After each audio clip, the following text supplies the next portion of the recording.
which of course includes me, would forget to distribute the abstracts, I would have taken a somewhat less cryptic title. The state here, so I'm going to say a few words about what I'm going to be talking about, and what the state I'm referring to here is, of course, just the quantum state, and I will make no political analogies. Yeah. So, I'm going to be dealing with the two questions here, and they are concerned with the transition from a quantum mechanics and also early quantum field theory, which was constructed as a theory of states, of instantaneous states, their infinitesimal time evolution described by differential equations, the study of their evolution, and basically deriving all physical predictions from properties of instantaneous states, to a quantum field theory which, beginning in the late 40s, centers on the calculation of scattering amplitudes as the paradigmatic central problem that the basic equations of the theory are supposed to solve.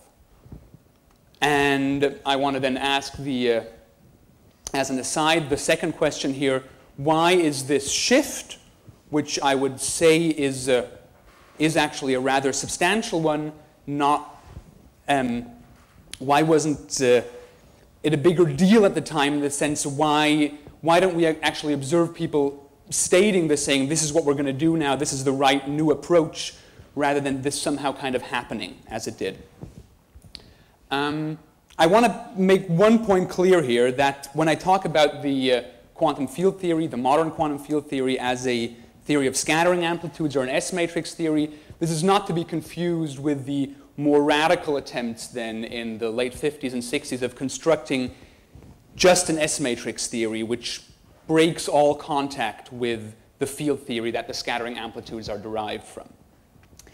The new quantum field theory was still considered quantum field theory, but it was just the fact that the simplest things you could derive from the theory, the most immediate ones, the ones where the methods were applied most easily, and thus became the starting point for applying it to other things, was the calculation of scattering amplitudes, as opposed to the case of quantum mechanics, where the central object was a stationary state, and scattering itself was conceptualized in terms of a stationary state.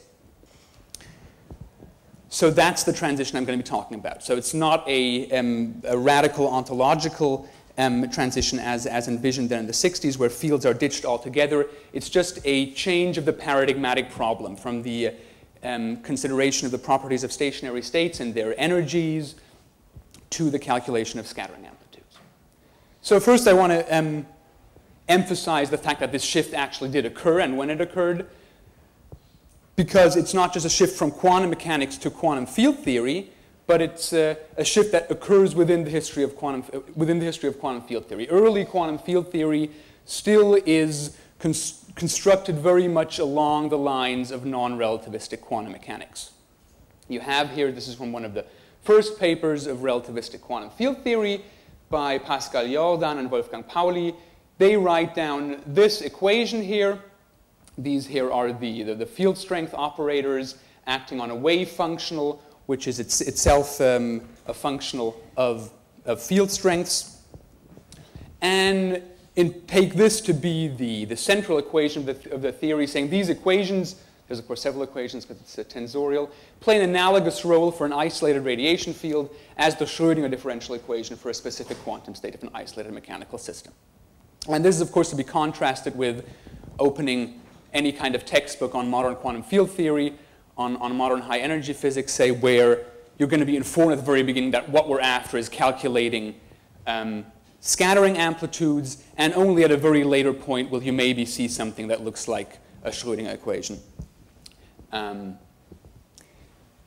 We can localize this shift from a theory that looks still a lot like quantum mechanics to a theory of calculating S-matrix elements. We can localize that even better in time, because if we take a look at 1948, so this is the time when the The infinity difficulties we just heard about were resolved through the newly developed covariant techniques of renormalization.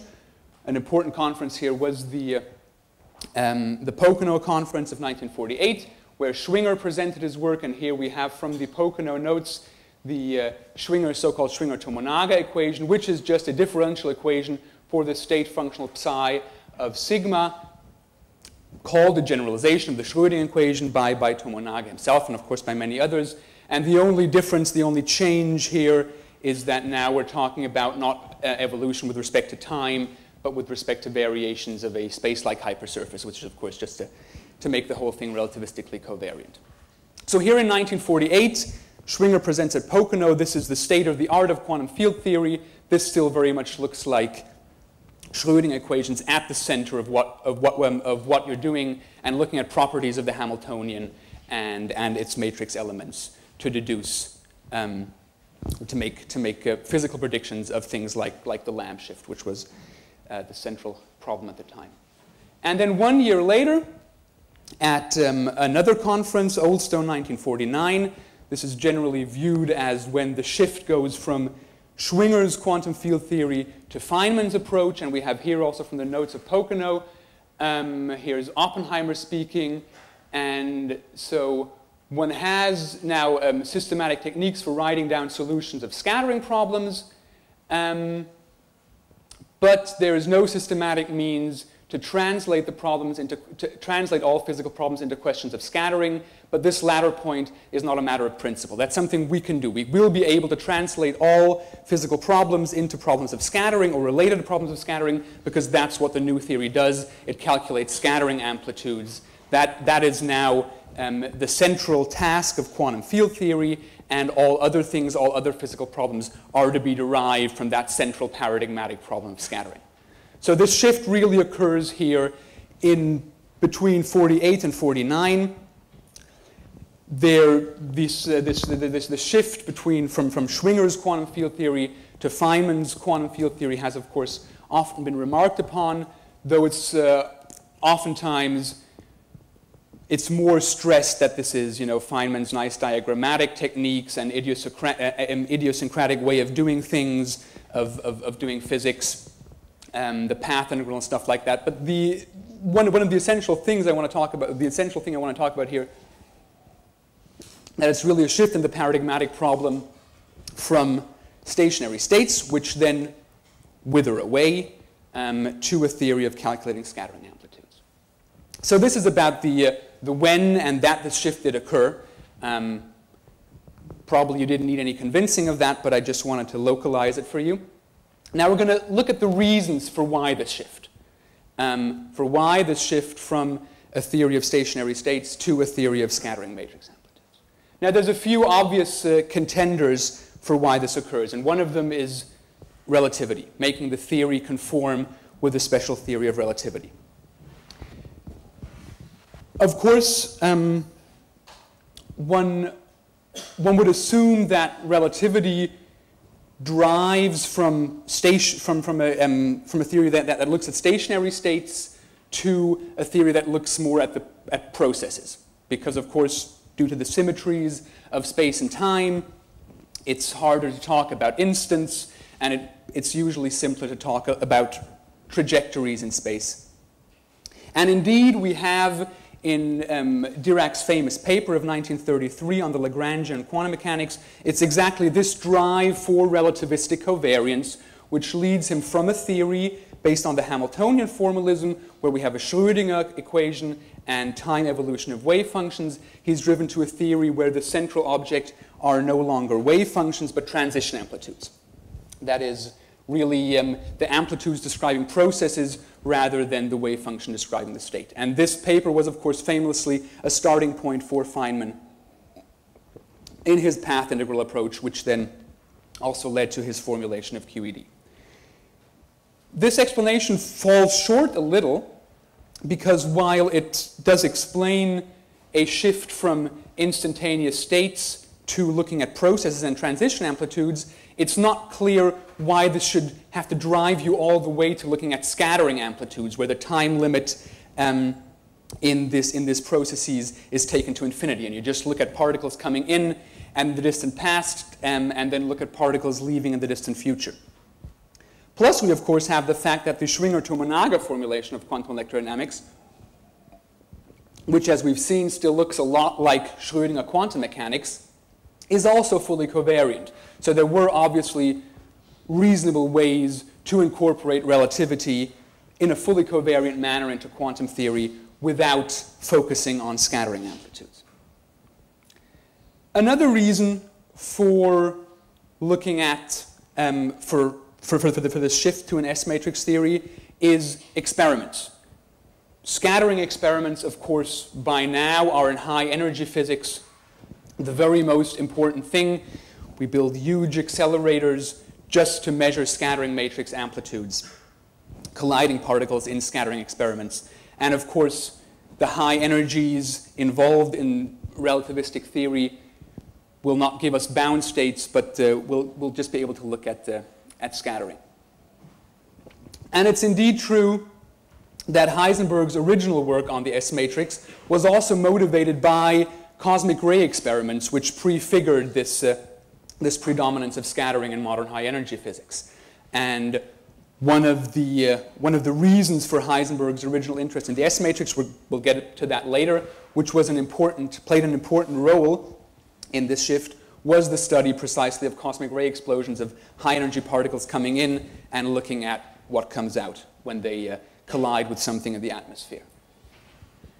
But there's two things here also that are puzzling. First of all, well, they're kind of related. Scattering really only becomes the dominant experimental paradigm really after the late 1940s. Accelerator physics really only takes off after the theory has been reformulated in terms of scattering amplitudes. And indeed, the key experiments in the late 1940s that led to the development of modern renormalized quantum electrodynamics are not scattering experiments. They're traditional precision spectroscopy elements. I mean, the lamp shift experiment is about as traditional spectroscopic, not maybe in its setup, but in the physical principles involved, as the spectroscopy that had led to precisely the stationary state quantum mechanics of the 1920s. So there's a bit of a puzzle here.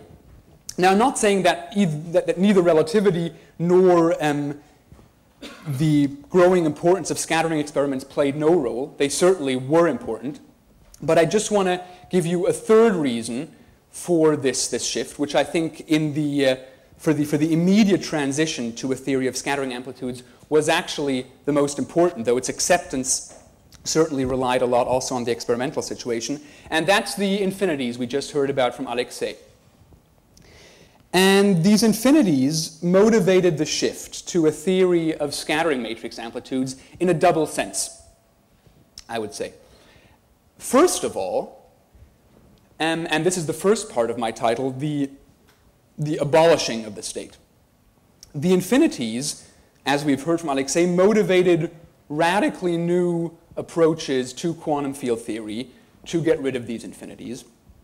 And some of these approaches, and those that were most influential for later renormalized quantum electrodynamics, tried to do this by getting rid of the notion of instantaneous local quantum state altogether. And thereby provided, even when they were later seen as having gone too far, provided a mathematical framework for a theory that is based centrally on scattering amplitudes. And then when these approaches in the late 1940s with the success of renormalization were seen as having been too radical, it still turned out that the easiest way to implement renormalization and to prove that it actually worked was within these scattering amplitude frameworks provided by the earlier radical attempts at solving the problems of quantum field theory. So I'm going to give you 3 case studies now, which are of course interrelated, of how these two aspects of the infinities pushing for a theory of scattering amplitudes, how they how they came about and were influential historically. I'm going to start with the obvious one here, Heisenberg. So Heisenberg,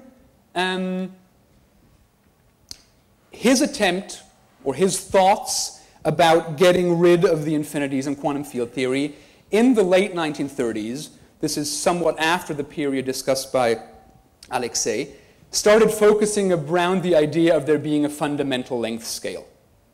At this fundamental length scale, you would have a breakdown of continuous space-time, and this would actually get rid of the infinities of quantum field theory because those always involved integrals over all momenta, and if you had a smallest length scale, then you would also have a minimal wavelength, and that would give you a maximum momentum and thereby provide a cutoff, making your integrals, your infinite integrals, finite.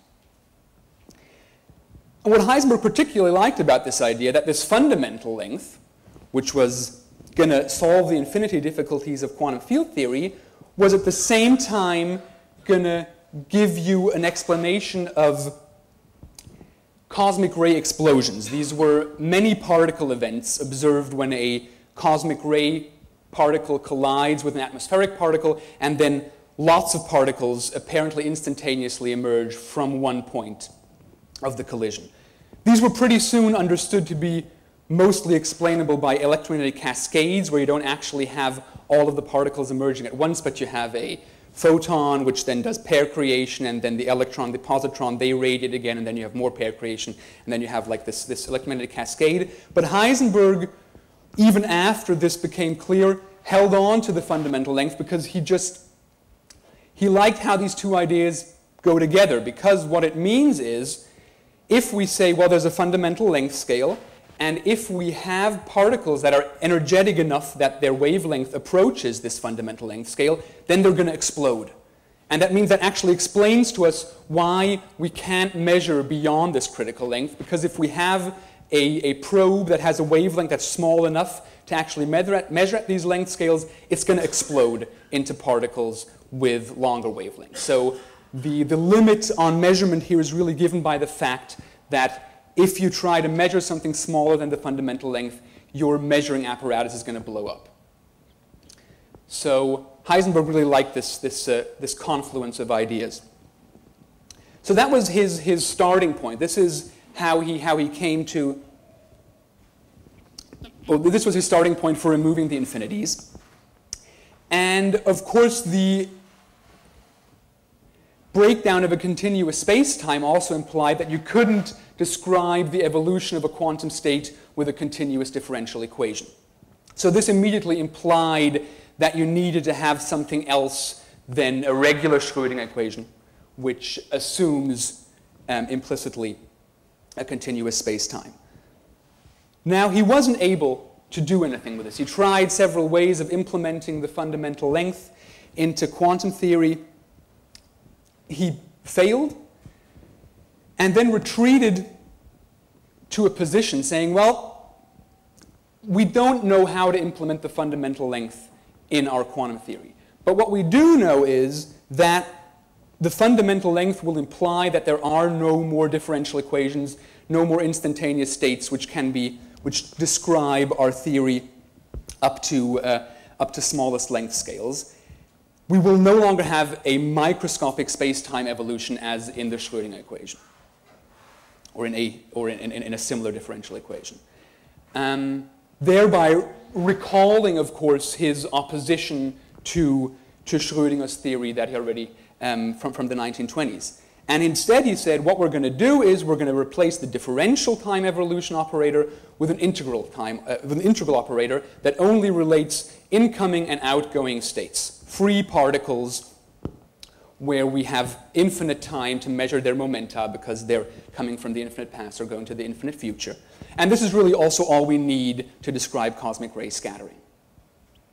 It was an algebraic theory, as matrix mechanics was originally. So I mean, he really, this was for him a back to the roots thing. So this, of course, goes well with Alexei's theory of saying that behind a lot of these radical attempts was a yearning for the golden days of developing quantum theory. But what he couldn't provide was a prescription for determining the S-matrix element. Basically, all he was saying, we have a mathematical framework for a theory that only describes scattering that would be based on an S-matrix. And he gave a few examples where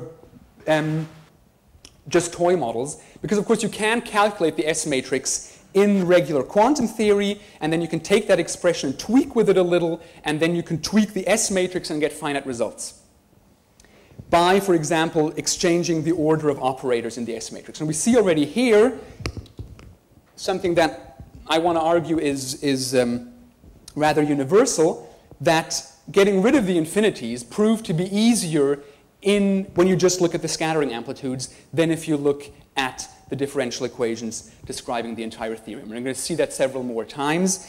Also in the next person I looked at, this is Ernst Karl Gerlach Stückelberg. You probably know the name. He's famous for having discovered lots of things before other people, but having written incomprehensible papers.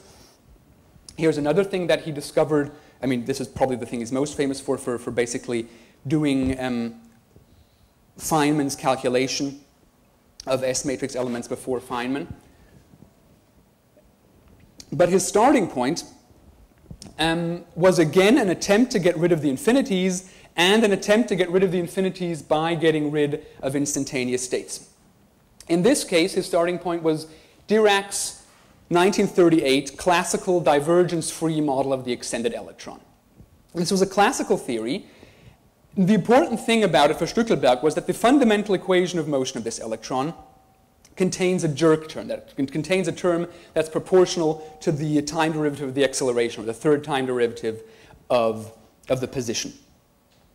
And now you could assume that this just means that you have to extend your initial conditions. You also have to give an initial acceleration in order to be able to solve the equations of motion uniquely. But Dirac could show that that would give you, if you postulated an arbitrary initial acceleration, then your differential equation for this classical divergence-free electron would give you runaway solutions where the acceleration goes to infinity as the electron exits an electromagnetic field.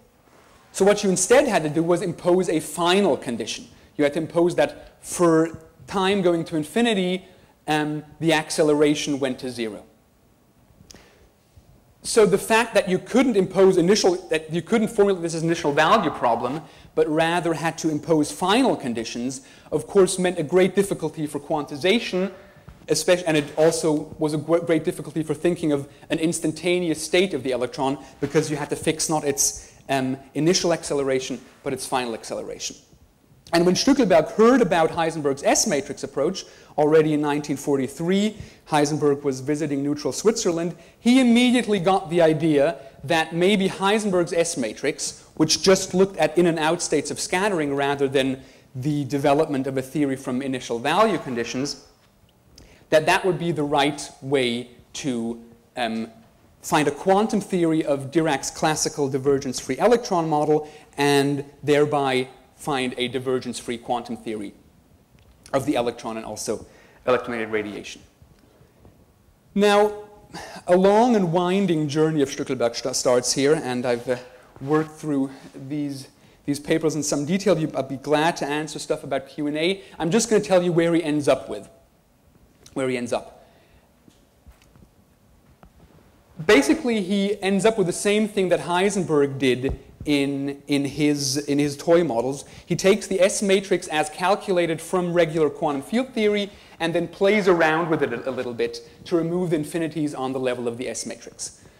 But Stückelberg realized that there was a fundamental problem with Heisenberg's toy models, namely that if you played around with the order of the operators, you were also going to run into problems with causality. Causality understood as the causal ordering of the virtual events occurring in perturbation theory. So basically, you have intermediate steps in your calculation. They're just virtual. They're just basically artifacts of perturbation theory, but you can also impose on them a sort of causal ordering where a photon should not be emitted before should not be absorbed before it's emitted, even if that photon is virtual and never observed and just appears in your calculations.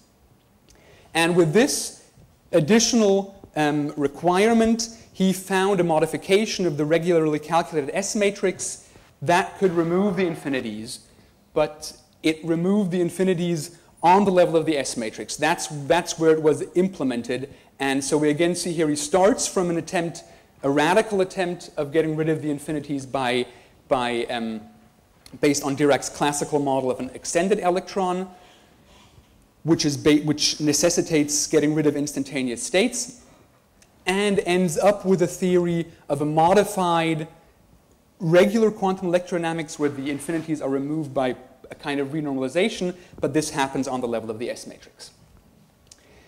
And then finally, we're going to see the whole story again with Feynman.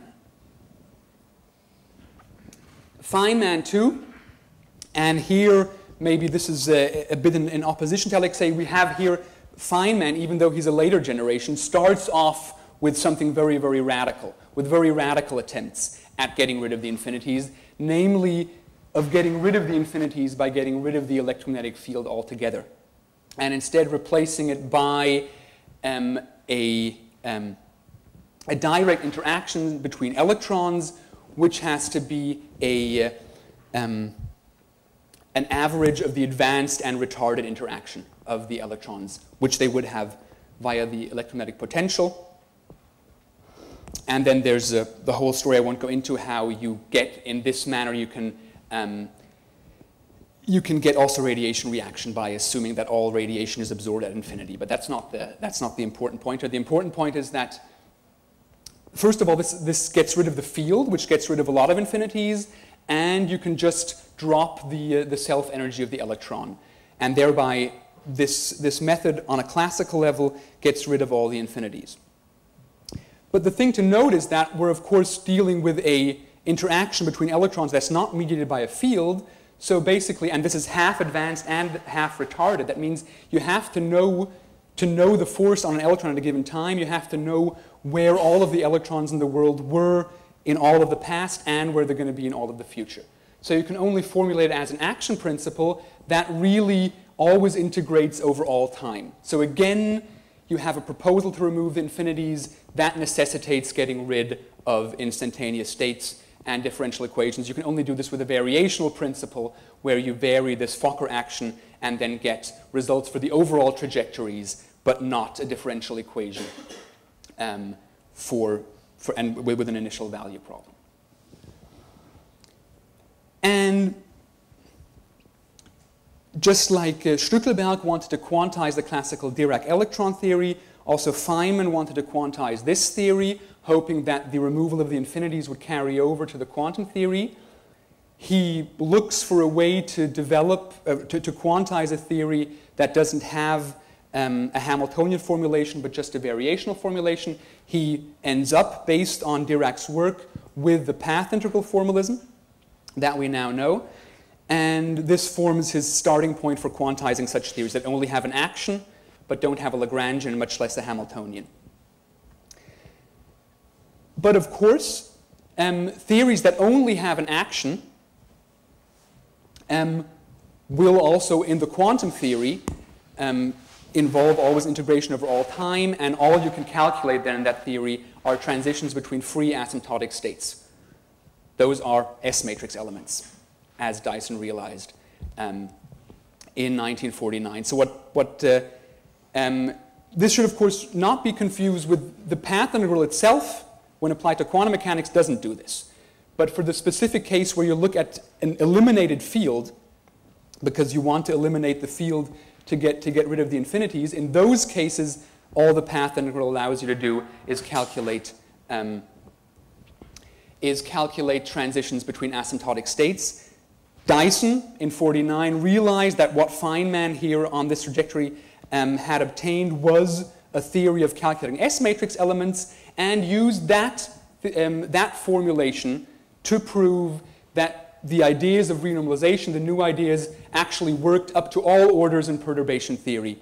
And he could initially only prove this within the S-matrix formalism of Feynman. So again, we have here that the new methods for getting rid of the infinities, the new renormalization methods, work initially only and always work best on the level of the S-matrix. So I hope to have shown the general way in which the infinities led to the formulation of the theory in terms of a theory of scattering amplitudes, both in providing the initial ideas and then also in providing the right formalism for applying renormalization. And so I can conclude here very briefly. We've seen that the early quantum field theory was structured on quantum mechanics. We have stationary states, we have energy values of those stationary states. Looks very much like quantum mechanics. We have the shift with the adoption of Feynman's formulation around 1949. Scattering amplitudes are the new central quantities to be calculated. And as I hope to have shown, a central driving force for this shift was the removal of the infinities of quantum field theory. On the one hand, they provided the impetus for developing such theories of scattering amplitudes where there are no states. So they tried to abolish the state. Those were seen as having gone too far, but the methods were taking over because they provided the perfect formalism for implementing renormalization. And though they didn't sever the ties with field theory as originally envisioned, they put scattering at the center, and the state, though not abolished as envisioned by the radicals of the 30s and 40s, instead withered away, being replaced by the S-matrix as the central quantity of the new theory. Thank you very much.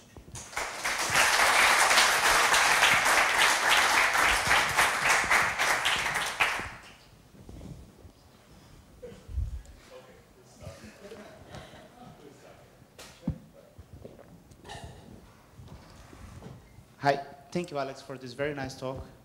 That's the second time I see this talk you gave like 1 year ago, and it's much more clear now. I really appreciate very much the talk. I have a lot of questions, but I just have two now. We can discuss later more. So the first one is a matter of terminology. Now I understand that perhaps we were discussing about different terms. What do you mean by state? Because in non-relativistic quantum mechanics, you have like operators like the Hamiltonian, and you have the states of the system. In quantum field theory, the fields are the operators, and you have the states of the field. What disappear here for me are the operators, not the states. The states are still there. The scattering amplitudes relate, you know, the amplitudes like are the brackets of states. But the operators disappear. So my first question is what you're calling states, perhaps what you call states, I'm calling operators. That's perhaps the origin of our systematic misunderstandings about that matter. And second, the question is, if you are talking about states as states, I have always believed that the disappearance of states in quantum field theory is deeply related to the fact that we are working in a Heisenberg picture. So what's changing in time are the operators, not the states. Yeah. So you just fix the vacuum states, just like, for instance, you know, I'm a Schwinger fan. So in Schwinger terms, you have like the endpoint Green function is just the vacuum sandwich, like the vacuum of the time ordered product of fields. And then the fields depend on space-time. But the state of the system is just the vacuum state over there and here. So if you work on a Heisenberg picture, the states disappear simply because the dynamics is not there. The dynamics is on the operators. So just to summarize, the first question is what you call states and what you call operators. And the second thing, which is the role of working on the Heisenberg picture? Okay, so of course you're absolutely right. I mean, I always indicated we are, of course, still talking about free asymptotic states. They remain. These are just, so I've tried to formulate it also in view of our discussions more cautiously, and I think you've appreciated that. So what I mean here really is the central idea of differential equation of an evolving state, which is also in a sense non-trivial, because of course the free asymptotic states are in a sense trivial. So that's what I mean by state. That also maybe addresses the question of, you could just as well say the operators wither away. Absolutely, it just wouldn't be as nice a joke. Because of course you can do the whole thing of the Heisenberg picture, and there also, I mean, the S matrix itself, of course, has the infinite time limit in the interaction picture somewhere in between those, but you also do not have infinitesimal time evolution of Heisenberg operators in here. That's of course done right after this, but it's an afterthought, and it's done within a framework given primarily for the calculation of scattering amplitudes. So I hope that answers your question. What leads the way is the dynamics. Yes, yes, yes. It's a absolutely. Yeah. Okay. And the second one about the role of Heisenberg feature. Well, here I think, as I say, for this immediate thing here, it's not that important. It's a totally different question of the new centrality of the Heisenberg picture than in further formulations of more sophisticated formulations of quantum field theory. But that, I think, is a different research program. This is, yeah. Did Feynman ever talk about the motivation for his approach? Well, yes. I mean, he's. What do you have to say about it? Well, it's quite. I mean, the motivation for the initial formulation of Wheeler-Feynman electrodynamics is clearly getting rid of the infinities. Feynman talks about how he had read in Heitler's book on the quantum theory of radiation, published in the mid-30s, that the infinities basically stem from two places. One is the infinite degrees of freedom of the field. The other is the self-interaction of the electron. And what Feynman saw as the great advantage of Wheeler-Feynman electrodynamics is that you get rid of the field, and then the self-interaction is just one invariant term in the action, which you can just drop. So you can get rid of both sources of the infinities in one fell swoop. And everything afterwards just follows from this initial step, because then you have this classical theory, and then you want to quantize that theory, and all developments of path integrals come out of the attempts to quantize this theory of Wheeler-Feynman quantum electrodynamics, or Wheeler-Feynman electrodynamics. That's pretty clear.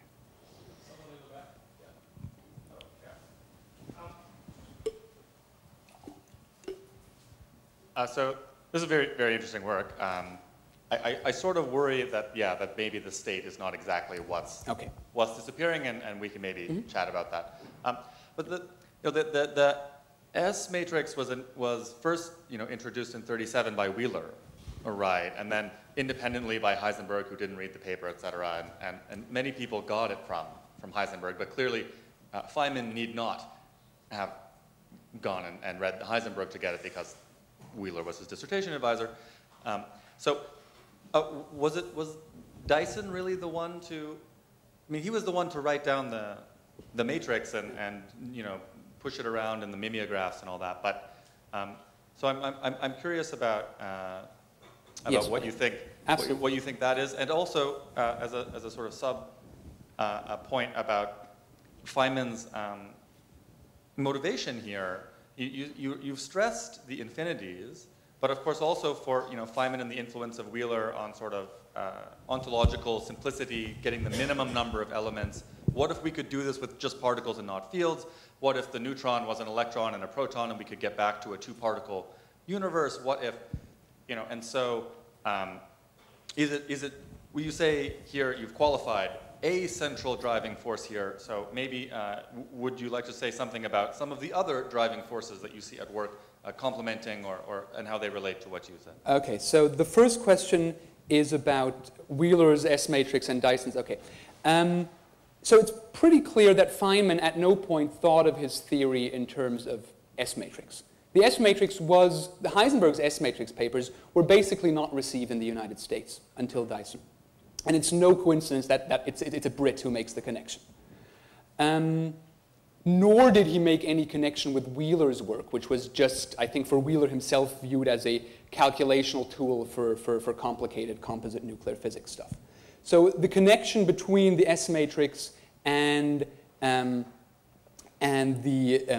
QED path integral is simply not made by Feynman nor by Wheeler.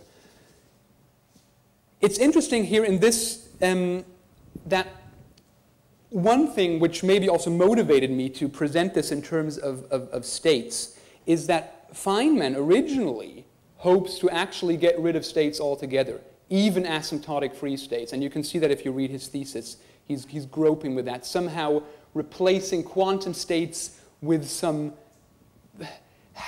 it doesn't quite work. He wants to have some kind of analog of classical initial conditions which aren't classical initial conditions. But certainly Feynman was in his initial really driving to get rid of states altogether. Also because he didn't want to have this whole idea of the interaction disappears at infinity, right? He wasn't happy with that the charge had to go to 0 for infinity. And you can see him groping with that even in his later papers. So the second question is about Wheeler's influence here. Yes, it's certainly hard to disentangle how Feynman's youthful enthusiasm for the idea of getting rid of the field interacted with Wheeler's grand ideas of everything as electrons. Who inspired who there? It's not entirely clear. We don't have any real hints of Wheeler's pure particle program before he starts working with Feynman. So it's absolutely possible that it's Feynman's ideas of doing what we now call Wheeler-Feynman electrodynamics that sparked that. It's of course equally possible that Wheeler's general ideas somehow influenced Feynman to that, and Feynman later thought it was his idea. So that's because of course they were in the same place. There's no correspondence. There's really hardly a way. We don't have. Yeah, it's very hard to disentangle. Now, the question then is, I mean, I've mentioned, of course, some of the other driving forces. Why I say a driving force here is because there's relativity and there's cosmic ray experiments. Those were the ones I was referring to here by the A. The question is whether there's a general drive towards simplicity and reducing the elements of the theory. Of course, you see that too in Heisenberg, who likes the idea this is just an algebraic theory and we just have numbers connecting in and out states. I don't want to dismiss it offhand, but I think this is in a way connected with what I was referring to as the second step of renormalization being most easily implemented on the level of the S matrix. The best way to go ahead to get rid of the infinities was to somehow narrow your scope and get rid of stuff. And so I think these are connected. A kind of sparsity in the elements of your theory is going to reduce the possible sources of infinities. And so I think those two, if one wants to identify a drive towards a reduced theory, I think this can, even if one identifies that, certainly never be disentangled from the drive for getting rid of the infinities. So you say it was more labor pragmatism than philosophical reduction? It's easier to do, so we'll stick with it. I wouldn't say that people didn't like that. I mean, Heisenberg certainly liked what he got because it looked like matrix mechanics. But I mean, this is, I think the labor aspect is so clear that we don't need to invoke possible philosophical predispositions, even though they certainly may have played a role. One last, Michelle. So I have a rather parochial question about, can you go back to the slide where you had the Fokker action? Yes. But this is, of course, in the notation of Feynman. This is not Fokker's notation. So this is fun. Yeah. This is just the interaction part, by the way. There's no kinetic term. I'm just interested in the delta function part of this. So I'm interested in sort of the problem of renormalization, like going back all the way to classical electron theory, right? Where there is this lineage of like Lorentz and Kramers, right? Tetrode, Fokker, right? And so, like what is really striking about this action, right, is that it really makes clever use of the structure of Minkowski spacetime.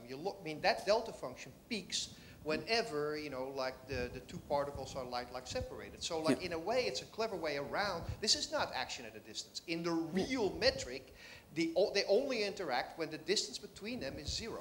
Yeah. And I wonder to what, like whether that's, I remember like reading, and not much seems to be made of this. I mean, it would seem like this is like a great way to try and sell, look, we get rid of like the self-energy, we get rid of the fields, and it's not action at a distance. So why was that rhetorical sort of aspect of something I've been wondering, not like, you know, like emphasized and exploited? Well, I mean, Fokker himself was not at the time actually interested in getting rid of infinities, neither by getting rid of the field nor the self-energy. I mean, his main goal is relativistic invariance, right? To get a theory formulated in terms of a least action that's also relativistically invariant.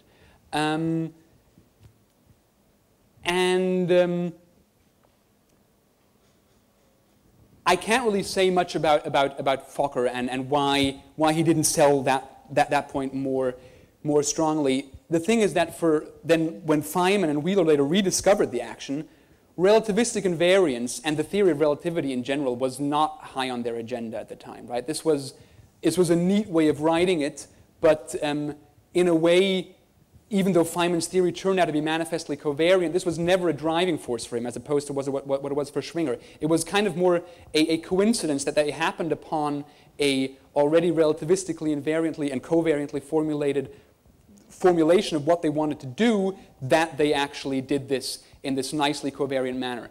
The whole idea of that this isn't really non-local because everything happens on the light cone, I think was something that didn't cross their minds. As for Fokker, you're right, it's not, but I mean, he doesn't sell his theory very strongly either, and then by the time he's done, along come Heisenberg and Pauli and electrodynamics, which basically shows how you can do that in a, in a more traditional, if not as elegant manner, and he never really pushes for it much after 1929. So if he had had a few more years of pushing this, that may well have ended up being one of his selling points.